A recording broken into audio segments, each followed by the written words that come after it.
So this easy math problem has everyone confused. How? They solve it like this: 1 plus 1, 2, and 6 multiplied 2 as 12, and 24 divided by 12 as 2, which is a wrong answer. Yes, you heard it right.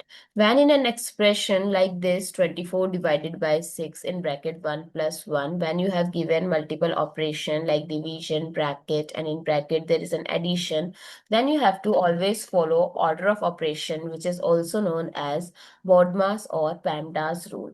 As per this rule, first we have to solve the bracket, then of,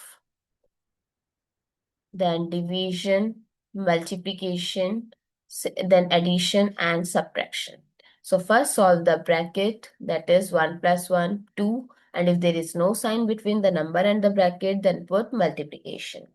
Now we have division and multiplication, and we know that both have same priority. But what people forget, that we have to always solve from left to right. So it's 24 divided by 6 times 2.